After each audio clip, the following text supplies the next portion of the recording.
try to add some more information,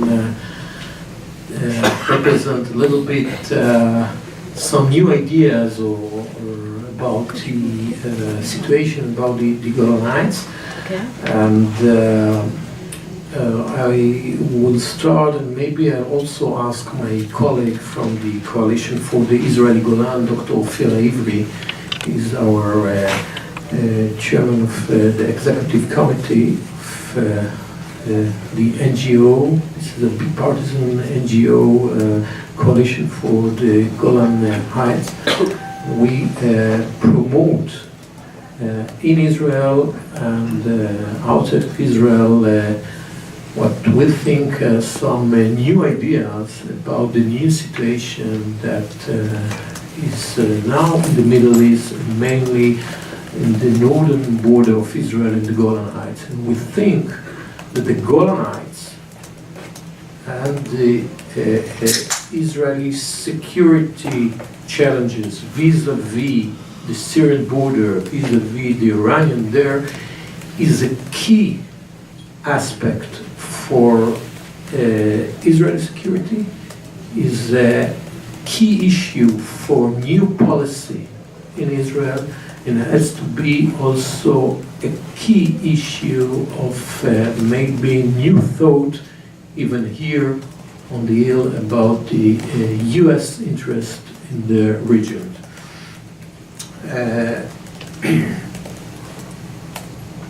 We are here because I know as the cabinet secretary and as a young Israeli, from early days that Israel and United States has a unique relationship. We share, first of all, same values, we share same ideas, and we share basically same security interest and same interest in the Middle East. So for us as an Israeli NGO, it was important to introduce to you, and I want to thank you that you come to listen, those ideas, because we think bottom line that the region is total change, and what was in the past will not be in the future. It's very basic, and it's mean that part of the policy, part of the ideas that maybe were relevant till 2011, it's irrelevant for today and mainly irrelevant for the future. And this is very complicated to adapt new thought, because as human beings we like the idea that if we have some idea fix and some understanding about complicated issue, we try to stuck on the same concept. And we think also from the internal Israeli debate and discussion, there is some total rethinking about the situation in the north, about the situation in the Golan Heights, about the future of Golan Heights. And if it was till 2011, some part of the Israeli politics that thought that maybe there is a case, there is a leadership in Syria, there is a stability in the region and stability in Syria, there is a formula for an agreement with the Syrian regime, with the Assad family, the Assad group. I think today it's a consensus in Israel that things change. And this is an assumption for, say, the main parties in Israel. I heard that also one of the head of the opposition, Yair Lapid, was here in the United States, I introduced almost the same idea 2 weeks, 3 weeks ago. So it was important to me to emphasize that what we are talking about is almost a consensus in Israel. And I think when we see the situation in the Middle East, there is two main reasons for the current instability. One is almost obvious, it's Iran. Iran, ambitious, Iran hegemonians, and also in Iran, I want to cut it to two aspects, because it was very, I don't want to say popular, but on the radar to talk about the Iranian ambitions to achieve non-conventional capabilities. All the nuclear discussions and agreements was on focus on this issue. During that time, it was less understand and less people pay attention to the conventional aggressiveness of the Iranian. The conventional ambitions that in the last 7 years, what the Iranian did in the region is to create a direct corridor that leads from Tehran to the Mediterranean via Iraq, Syria, and Lebanon. So the front line with the Iranian ambitions, with Iranian hegemony in the Middle East today is at the northern border in Israel at the Golan Heights. So the issue of the Golan Heights is connected direct to the big questions how to deal with those challenges.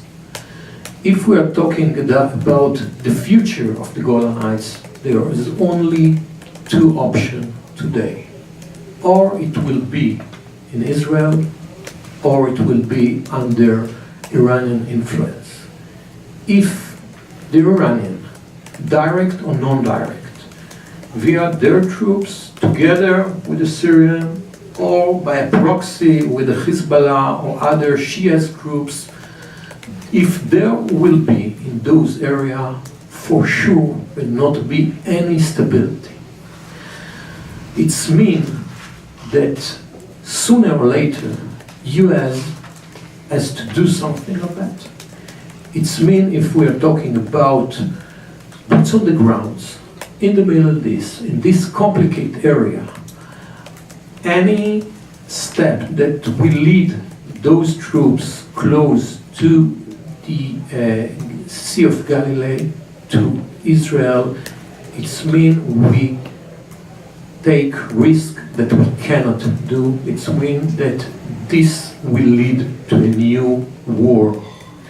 And from the Israeli point of view, and I think from the free world point of view, this is a total different war that was between Israel and Arab countries and Israel and Iran. This is a new ballgame. So after 50 years of Israeli exist in the Golan Heights, after Israeli annexed the area, after 7 years that change total the region, that change the population in Syria, in Iraq, in the Middle East, that create millions of refugees, hundreds of thousands of deaths, millions of wounded people. We cannot adopt a policy that lead to understanding that we can create from this omelette that happened back, do it as an egg. We can make from an egg an omelette, but we cannot make from an omelette an egg. So, as I said, security is first a main issue, but not only security, and we want to talk about, it's also that we believe that to try to lead to a new stable position, new stable point in the Middle East, the free world, US, for sure Israel, has to adopt a new policy. And a new policy is, if I want to say, and this is a difficult word to adopt or to believe, but the arrangement has to reflect the situation on the ground. And what we see till today, that the previous arrangement didn't really reflect the situation on the ground, didn't reflect the ethnic diversity on those countries, and that's lead for huge bloodshed, murders, hurt human rights in the numbers that we cannot even imagine. Sarah talked about the white helmets. This really was a great step. We're talking about several hundred people that we rescue. But on the same time, in the last only 2 months, 3 months, in a small region near the Israeli borders, in Dar area, hundreds of thousands of people died, 200,000 refugees. We like to be focused on those few hundreds white helmet. We think we did it the right thing. For sure it was the right thing. But those tactic aspects not bring the solution for the area. We must adopt and make a rethink about the policy, what have to be in this area, what has to be the end game on the region. I think that Tzvi touched on most issues. I would like just to focus on 2 aspects. The first is I want to stress that the threat from Iran is recognized certainly here after the US is looking to renegotiate the deal with respect to the nuclear Iranian threat. However, as we mentioned, in fact, I would say that Iran used the international focus on the nuclear threat to establish itself as the hegemonic power in large parts of the Middle East. We are focusing today on Syria, but clearly its influence in Lebanon and Iraq and even Yemen is growing, and as an effect of that, its threat not only on Israel, but on other American allies, meaning clearly Saudi Arabia and the Arab Emirates and of course Jordan are being increasingly threatened by the fact that Iranian forces and their proxies are actually situated very close to their borders. And in this aspect, we have to see that the Iranian threat is not only a general potential danger, but clearly the Iranians are directing their efforts to first of all secure this land corridor from Tehran to the Mediterranean, where Israel's presence in the Golan, where the Golan is in a sense the keystone that can prevent or at least be a problem to this corridor for 2 reasons. First of all, although the Golan is a very small area, it consists of 0.6% of the area of Syria before '67. It has very great importance because of its where it's situated, very close to Damascus, And also it overlooks not only southern Syria but also northern Jordan, and it has already happened before in 1970 when the Assad clan wanted basically to topple the regime in Jordan and moved to its army towards the Jordanian border. Israel's presence on the Golan stopped that effort. And today we know that Jordan is currently being seriously destabilized by all these refugees that are coming in, and it would be far more destabilized when, assuming when the situation in the southern Syria becomes one where you have not only so-called Syrian army, but all kinds of Iranian proxies situated near Jordan's border. And it's important, in our view, to stress that when we talk about Syria and the Syrian army, we regard the Syrian regime today as not a little more than an Iranian puppet, with some, let's say, Russian influence thrown in. But basically, Assad army today is unable to control Syria. Its control in Syria is basically based on mostly Russian Air Force and Iranian soldiers and pro-Iranian militias from all kinds of places. Those are the foot soldiers. So if Iran would have pulled the plug today, Assad would have fallen down. So clearly, we have to understand Assad not as an Iranian ally, but basically as an extension of Iranian power. Now, in our view, the Golan becomes a keystone naturally for the protection of Israel, but also for the protection of Jordan and other pro-American allies, and also for I would say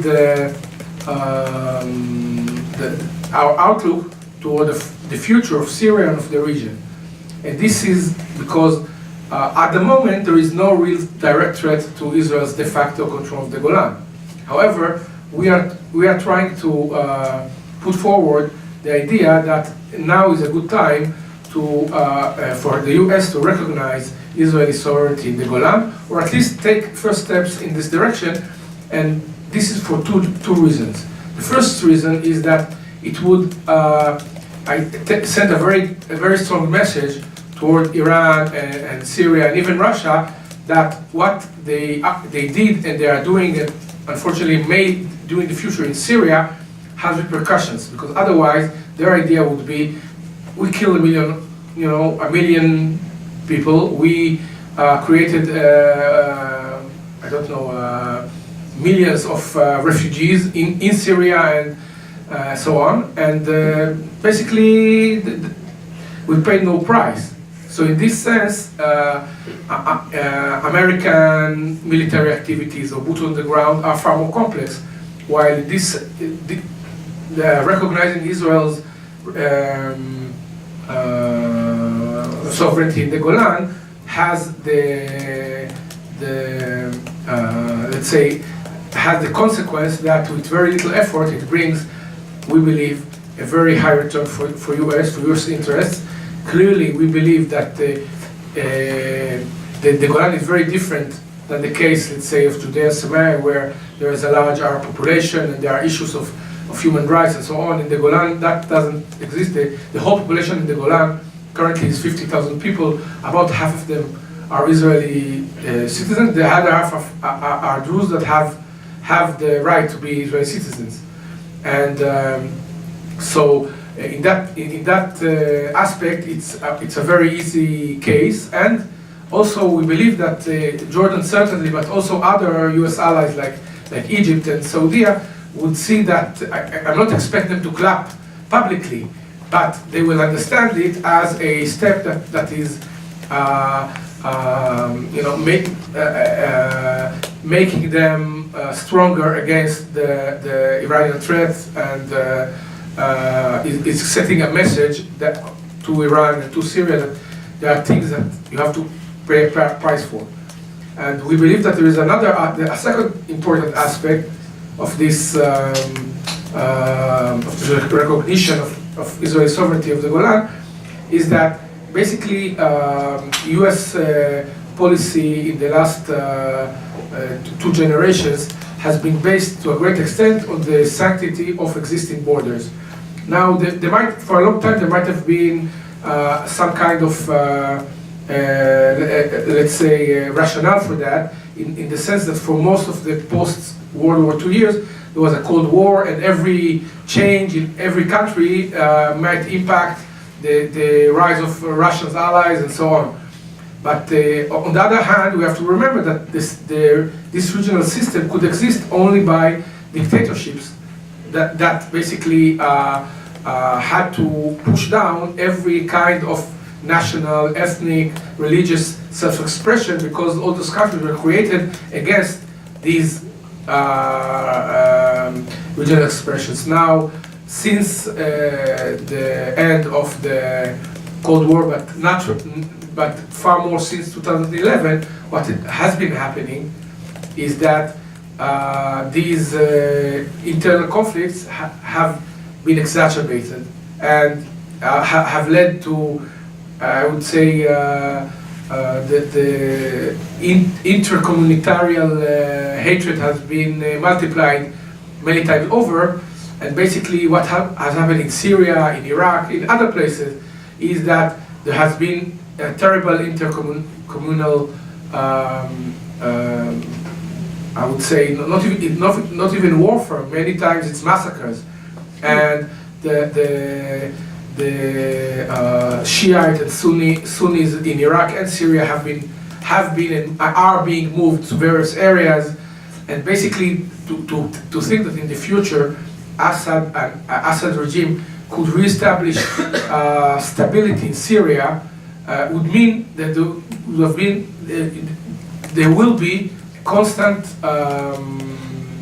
oppression of all minorities and constant, I would say, bloodbath in order to sustain this regime. And our belief is that recognizing Israel's sovereignty over the Golan Heights would send a message to such regimes that there might be, not necessarily, but there could be a territorial price to pay, and it would serve at least as some kind of balance, or as a potential weapon for American diplomacy and policy to have in the Middle East. I think there are basically 4 major reasons why this is in the interest of the United States. And it begins with the fact that what Svi said, that the situation in the Middle East has changed. The conditions under which we came up with the policy that we've been following since 1967 toward the Golan simply no longer exist, and we need to start rethinking. It's amazing when you talk to people in Washington, experts who've been dealing with this region for a long time, how little new thinking there is. So really, we need a spur to this. We start from the. I think we have to start from the principle that the Golan Heights is a natural geographic barrier between Syria and Israel, but which works toward peace and stability only when it's in the hands of Israel. When it's in the hands of the Syrians, as everyone said, it's going to be in the hands of the Iranians. The Iranians are going to be sitting on top of the heights, looking down at Tiberias through the scopes of their rifles. You can see how they're instigating violence against Israel on the West Bank and in Gaza as part of an effort of pushing back against the American-dominated order in the Middle East. So a U.S. policy that is focused on supporting its allies, punishing its enemies, and creating regional stability for the entire international system should take that simple fact into account. The second point, as mentioned, is that any possible settlement is going to mean Iranian soldiers on the Sea of Galilee, right on the shores of the Sea of Galilee, looking down, as I said, the rifle scopes at Tiberias, and overlooking Jordan as well. The The stability of Jordan is very much wrapped up here. It's not simply an Israeli interest by any stretch of the imagination. A little known fact, by the way, one of the arguments against a change in policy by the United States is that that would legitimate the acquisition of territory by force. And the people who say this say that there's an absolute prohibition, something I don't believe, but there's an absolute prohibition in international law against that. But if we go back to the 4 June 67 lines, which is what the Syrians have consistently demanded, that puts them in control of territory, that gives them sovereignty over territory, which they took from Palestine in the 48 war. It gives them territory on the Sea of Galilee, which they were not given by the partition plan, and it gives them territory in the south of the Sea of Galilee, on the Israeli and Jordanian border, which they were not given. So we basically give to the Syrians, we give them acquisition of territory by force. So the principle is only, at the moment, is only being applied toward the Jewish state and not toward Syria. The next point is the inherent instability of Syria. What this civil war should have taught us is that no matter what happens in Syria, even if the Assad regime falls tomorrow, a new regime is in place, that new regime kicks out Russia and Iran. I mean, these things are impossible to imagine at the moment, but kicks out Russia and Iran and reaches out to the West, reaches out to the United States and says, we want a whole new approach to relations with you. There's no guarantee that that regime is going to last more than 6 months. This country is inherently unstable. It's basically an artificial creation. If you go back 1,000 years, there's no, unlike Egypt, unlike Iran, there's no polity in that area that looks anything like modern Syria. This region historically has been a crossroads between empires centered in Istanbul, centered in Baghdad, or Mesopotamia more broadly, and centered in Cairo. Go back and read the Bible, that's what it's always been. So, and that's what it is now. We're seeing before our eyes what Syria has always been. So if we want this, a stable regime on the Golan, it means it has to be in the hands of the Israelis. And then the final point is just that American policy should be based on reality. It shouldn't be based on a fantasy of what we want the Middle East to become. And the fact of the matter is, and Svi said it very clearly, nobody in Israel is ever going to, they'd be crazy. The Israelis would have to have a fit of madness to give up the Golan Heights. They're not going to do it, and we're not going to make them do it. And every policymaker in Washington has to know that. But yet here, just this last week, we had a hearing here in Congressman DeSantis's committee in which a former ambassador said that every former Israeli prime minister has negotiated with the Syrians on the basis of giving up the Golan. What American interest is served by dangling out the possibility to our enemies that we will give up that territory, that we will force the Israelis to give up that territory? By the way, part of the reason that every Israeli prime minister has negotiated on the basis of giving up the Golan is because the United States insisted that they do that. It was not a desire on their part to go give up the Golan, it was a desire to keep their American ally happy. But what interest is served by that? What interest is served by telling the Iranians that their propaganda about Israel occupying Arab land, that we, the United States, regard their propaganda as having some basis, some valid basis?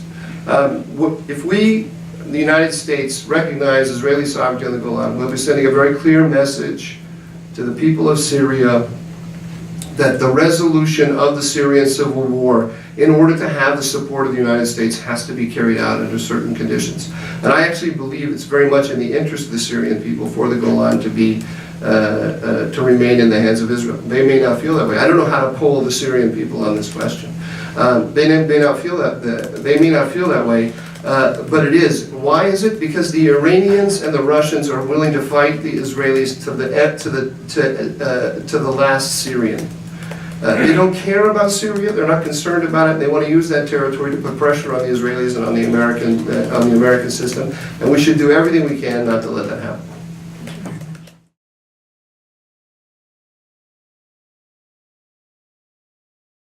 Yes, there's a big difference on those two issues, and I think first of all to understand that there is totally different about all the debate about human rights and all the aspect of self-determination issues. So in the Golan Heights, as you said, let's we focus on some facts. Golan Heights is 0.6 from the Syrian territory before 67.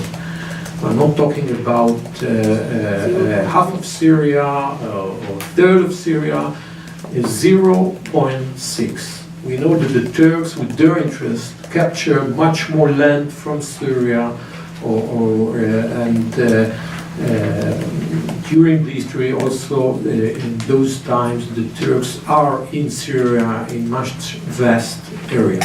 Second, the population of the Golan Heights today is around 50,000 people, around 25,000 Syrian or previous Syrian Druze. This is the most lucky Druze in the Middle East, because if those 25,000 were located 5 kilometers north or east, there was no 25,000 people there.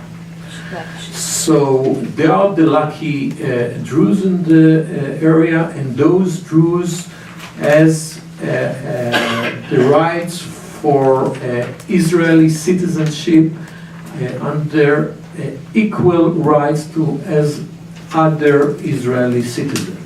So there is no issue of, as I said, national conflict on that area. If we compare to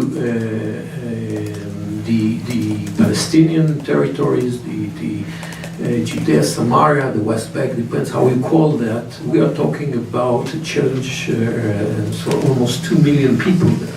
So you cannot compare it. And it can tell you as an Israeli that the Golan becomes an internal part of the Israeli way of living, of Israeli culture. There is a huge history there. There is an amazing, there were during all the years Jewish existence, Jewish settlements in those areas. There's amazing synagogues there, that ancient synagogue, archaeological site. So this is part of the, let's say, the territory that the Jewish culture developed. So, as I said, there is no future to the Golan Heights, but only the Israeli. I was in Israel in 2005 before the Gaza withdrawal. At which point, there were many Israelis. It was a very divided, internally divisive issue. There were Israeli rabbis that argued, let's save the synagogues, they'll be turned into mosques. There were Israeli benefactors who bought the greenhouses. Then as soon as the last, Israeli soldier withdrew, and the blue and white flag of the Israeli government were lowered, the synagogues and those greenhouses were destroyed in this chaos of anarchy, hate-infested anarchy. And there was a brief power sharing agreement between the PA and Hamas. Eventually Hamas took over. And now we see what's going on. And many Israelis thought at the time that this was a very magnanimous gesture, that we will give the people living in Gaza an opportunity to prove their own sovereignty and stability. That's within Israel. Could you just imagine if there was a land bridge stretching from Tehran through the Golan Heights. Iran would, and I have to also say in comparison, the Islamic Republic of Iran is the granddaddy of all the terrorism that we see coming out of Hamas. And they're the main funder of all sorts of terrorist groups, whether they be Sunni or Shiite. Could you just imagine, if you will, if the Islamic Republic of Iran had a foothold on the Golan Heights? You know, the terror coming out of there. I mean, it's, so you can make a comparison. And that was supposed to have been, you know, a magnanimous offer. People were saying, even in the absence of a peace partner, let's give them an opportunity to demonstrate how responsible they could be and how, and this is what we have right now, the situation in Gaza. From my reading of American interests, I think there's a great difference between the West Bank and the Golan because of the demographic issues and because of what that means for U.S. relations with the rest of the Arab world. I agree with the statement that the Saudis, the Emiratis, the Jordanians are not going to be particularly disturbed by a change in U.S. policy on the Golan. There'll be some ritual declarations against it, and then everybody will forget about it because unlike American policymakers, they're realists and they know that it's in the hands of the Israelis to stay anyway. One issue that strikes me, though, is that there's a tendency in American policy to regard the 4 June 1967 lines as sacrosanct, as having some kind of status in international law and in our policy, which they simply don't have and shouldn't have. And I think that's true for the Golan, and I think that's true for the West Bank, the West Bank as well. And you can see that clearly because people who are arguing for a two-state solution and for concessions by the Israelis in the two-state solution are calling for land swaps, in which, in return, Gush Etzion, Ariel, Ma'ale Adumim, the Israelis will give up land in in 1948 Israel. Right. So clearly, the 4 June lines are not sacrosanct. So let's get rid of that idea completely.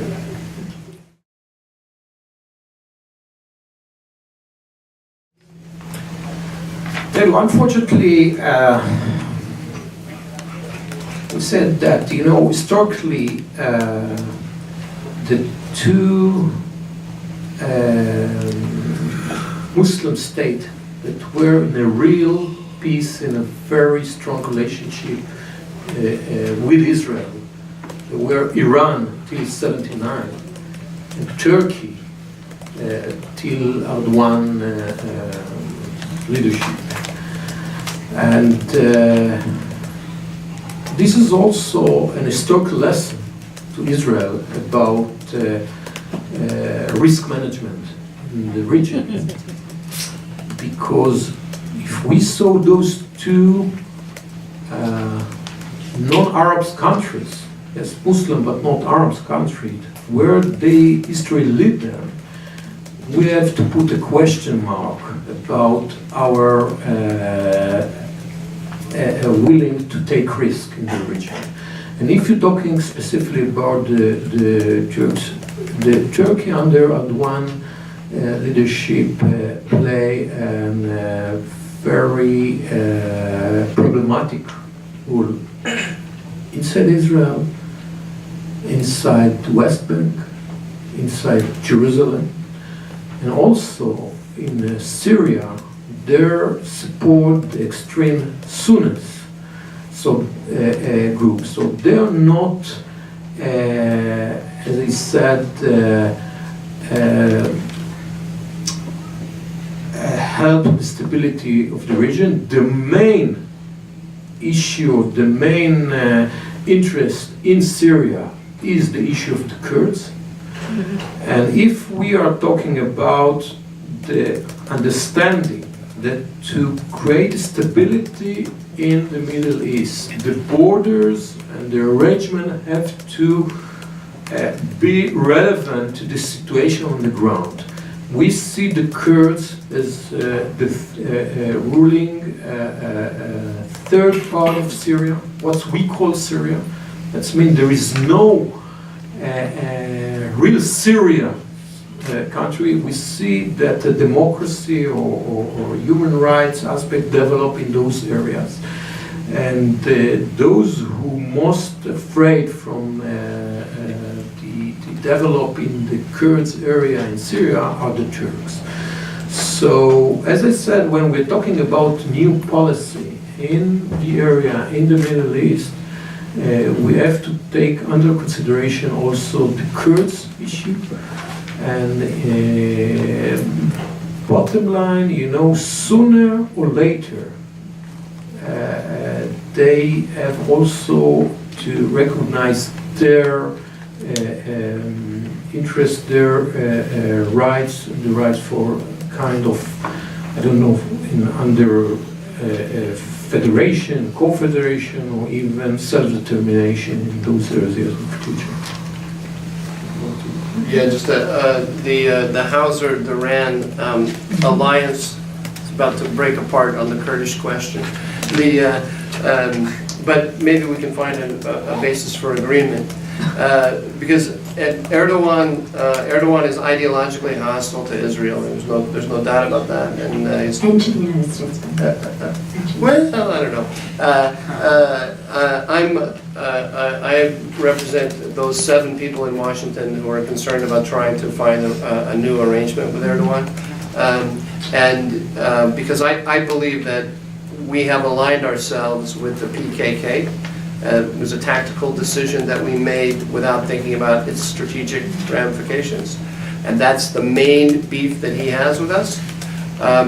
So the potential here, though, is that a change in policy on the Golan is a very clear statement by the United States that from its point of view, the 1923 boundaries of Syria are also not set in stone, and can be redrawn to meet the security needs of all of the peoples of the region, including the Kurds, but including the Turks. That's something that's a prospect that Erdogan, I think, will think long and hard about before he engages in any kind of serious opposition to this policy. I just want to say that in answer to your question, Erdogan has been meddling in Syria. He also sees the chaos and the instability as fertile ground for him to flex his muscles. He's gone into Afrin, which was an independent Kurdish region, which and the Kurds did, fight alongside American troops. Very costly, shed their own blood, and unfortunately, he has engaged in a population transfer of the Kurdish autonomous region in Afrin, bringing in Sunni Muslims. So, he is also trying to flex his muscles in the region, that we can agree. For sure. Yeah.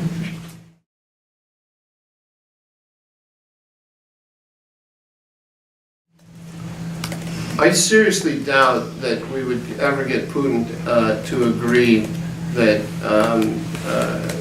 that a unilateral American declaration of recognition of Israeli sovereignty of the Golan Heights is a good thing, because it diminishes his role. He wants to be he wants to be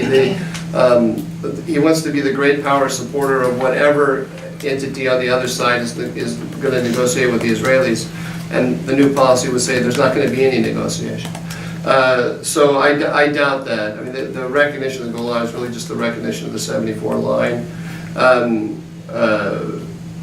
For me, with regard to American policy, there's a bigger question here about Russia's role, and that is, if I read the tea leaves correctly, and I don't have any really good information about what happened in the summit, but there's an inclination on the part of the United States to think that it can split the Russians and the Iranians.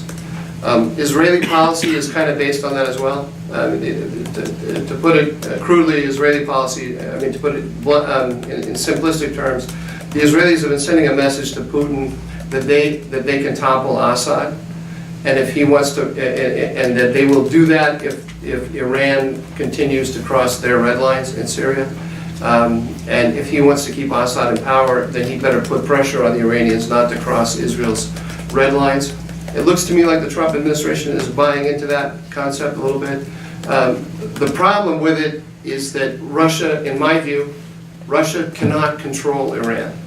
And in the end, in the final analysis, the Iranians have a strong interest in demonstrating to the world that Russia cannot control it. They don't want people making a beeline to Moscow saying, make the Iranians do X, make the Iranians do Y, make the Iranians do Z. They want people coming to Tehran and talking to them about the future of Syria. So in the short term, it might be in their interests not to cross Israel's red line and to get along with the Russians on that question.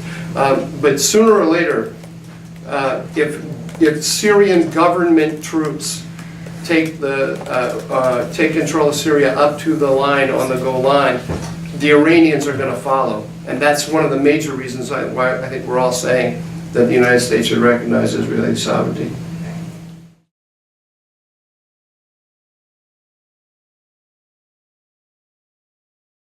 Yes, first of all, about the question about the 50,000 Druze that were in the Syrian Golan.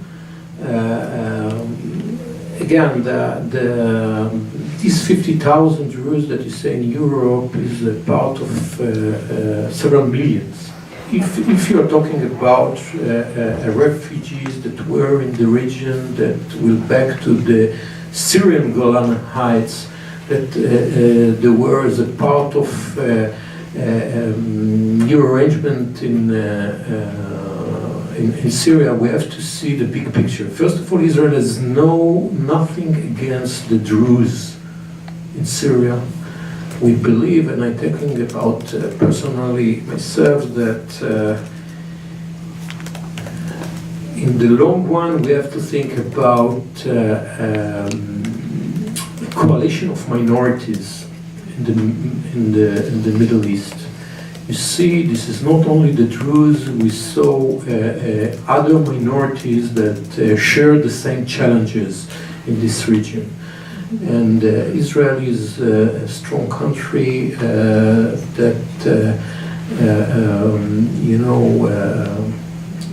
can keep their security by itself, but we not forget that we are a minority, a small minority in the Mediterranean. And that's why I believe that we see the intolerance of the part of the major part of Mediterranean to minorities, and that's why we believe that in the long run, I believe that in the long term, we share the same somehow the same interest. When you're talking about six states or something, first of all, historically. Syria, and during the 20s, during the French mandate, was divided to several countries that reflect the ethnic variety or on the ground. The idea to take all those people together under one regime could happen only under a system of dictatorship. And we felt that all this arrangement that if we can walk, because it's walked under dictatorship for almost 90 years, the Sykes-Picot agreement from post First World War till the civil war in Syria, that's something that supported by a very cruel dictatorship powers. What will be in the future? I don't think that there is a future for Syria without intervention of other countries, aka Iran, or maybe support of Russia. If this situation can lead to stability, I don't believe it. So, but I don't believe that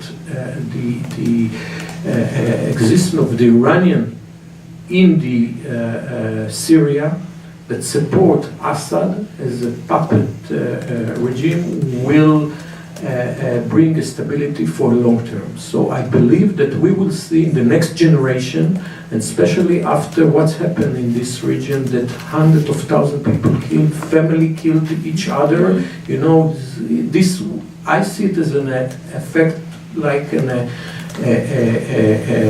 atomic bomb effect on the region. So that's why Israeli risk management formula has to take under consideration the long term of unstabilized situation.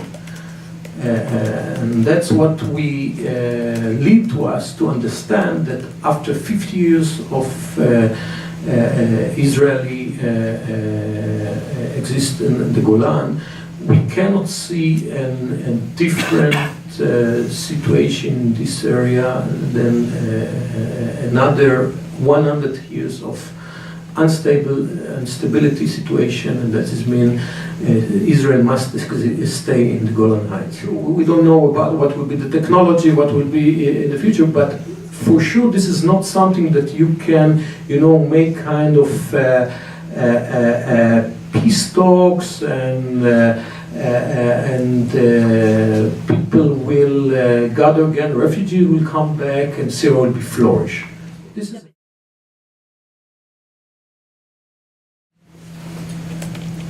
Well, you should write your Congress. No, I mean, our policy on this is totally one of inertia. It's time to really ask ourselves, it's a very simple question. Can we imagine any situation in which we want Iranians looking down at Tiberias? And the answer is no, it's not going to happen. Okay, in answer to your question, which was very good, we on Annette can actually partner with some other wonderful organizations. I see Judy Friedland-Kalish from AFSI, another excellent organization, and put up a petition that all of you and all of our partner organizations could sign, talking about American recognition of Israeli sovereignty over the Golan Heights. You know, we can work with members of Congress, you know, at least get a letter to Secretary of State Mike Pompeo. And I know, you know, there are lots and lots of ideas that I have, but, you know, I think the first part is education. Socrates said, if you know the good, you will follow it. And this is good policy. And